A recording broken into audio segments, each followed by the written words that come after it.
wabarakatuh. Bismillah, alhamdulillah, wassalatu wassalamu ala rasulillah wa ala alihi wa ashabihi wa mawalah, amma ba'du.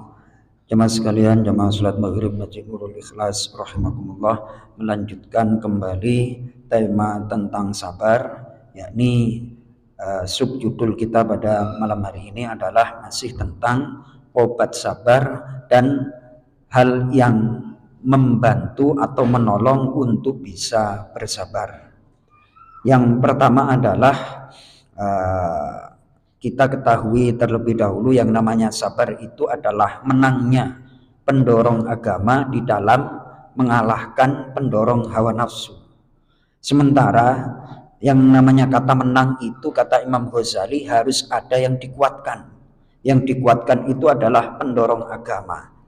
Caranya adalah dengan it'amuhu fi fawaidil mujahadah, yakni memperdengarkan atau memenuhi, memberikan asumsi tentang konsumsi faedah-faedah mujahadah dan buahnya di dalam agama dan juga masalah dunia. Jadi fadilah-fadilah tentang keutamaan sabar dari Al-Quran itu seperti apa, dari hadis seperti apa, itu akan menguatkan yang namanya kesabaran. Kemudian yang tak kalah penting adalah wa fi husni awaqibihi fid dunya wal akhirah, dan kesudahan yang baik bagi orang yang sabar di dunia maupun di akhirat.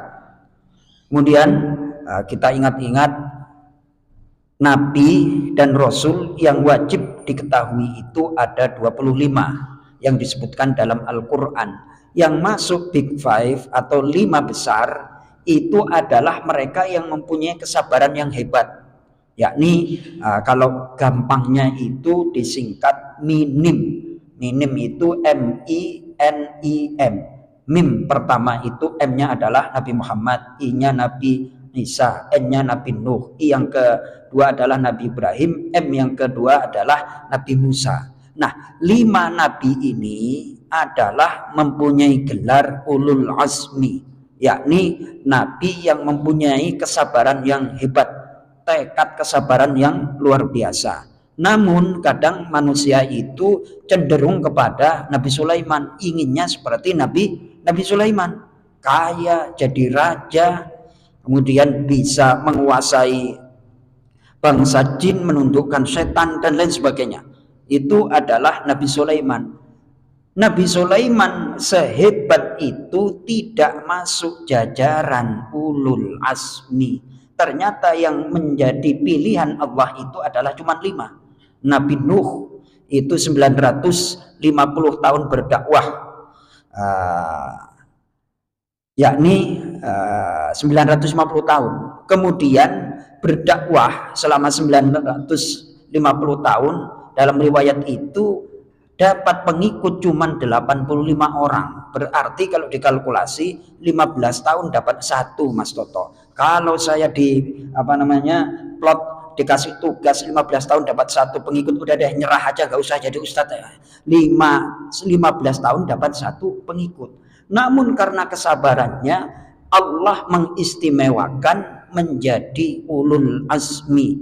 Namanya disebut di dalam Al-Quran, wasbir kama sabara ulul azmi minar rusul. Bersabarlah engkau wahai Nabi Muhammad seperti bersabarnya ulul azmi dari kalangan para utusan. Nah, itu yang harus kita konsumsi untuk menguatkan kesabaran. Dan kesudahan akhir orang yang sabar itu adalah istimewa. Yang kedua, di sini dijelaskan oleh Imam Ghazali untuk mengalahkan pendorong hawa nafsu itu bitadriji, dengan cara, kalau bahasa sekarang itu step by step, sedikit demi sedikit, sampai sifat itu menancap ke dalam hati. Adapun melemahkan pendorong syahwat, yakni dengan memutus sebab-sebab yang menggerakkannya, seperti ghaddul basar, memejamkan mata, mengalihkan pandangan, yang pandangan itu menggerakkan hati. Sekarang yang merusak hati itu bukan di luar pintu, namun di dalam pintu, di dalam kamar. Namanya apa? Setan gepeng itu. Ya Allah, antara pengajian sama yang luar pengajian itu yang dipilih mana kira-kira Mas Toto? Ini ada ceramahnya Ustadz Abdul Somad, ada ceramahnya Ustadz Adi Hidayat, terus tiba-tiba ada muncul celing kayak gitu. Kira-kira yang dipilih yang mana itu? Nah, itu makanya perang melawan hawa nafsu itu lebih utama. Kenapa? Karena nggak kelihatan. Kalau musuh dari luar itu jelas, tapi melawan musuh dalam diri itu nggak kelihatan. Wah, itu makanya kalau masalah yang kelihatan itu gampang lah, dianalisa itu gampang, soft lurus, apa namanya, bahu sama bahu, terus jangan sampai ada renggang, ini gampang dicerna, gampang sekali dicerna. Tapi menganalisa masalah penyakit hati, wah itu butuh pelan-pelan. Makanya ini saya ulangi itu. Jadi kita putus sebab-sebab yang bisa mengantarkan kepada syahwat itu bisa menang. Nah contohnya kalau ini mohon maaf nih, saya kan lagi seneng bola nih, besok malam itu dini hari timnas Indonesia lawan Arab Saudi kayak gitu. Lah timnas itu gimana mau bersaing dengan pemain luar negeri lah kalau makannya Indomie yang nggak bakalan main 15 menit udah terengah-engah. Jadi konsumsinya harus kuat, plus jangan begadang. Nah ini kemarin berlaku, baru masuk seleksi timnas malah main di klub malam, waktunya latihan terlambat, coret sama STY, set.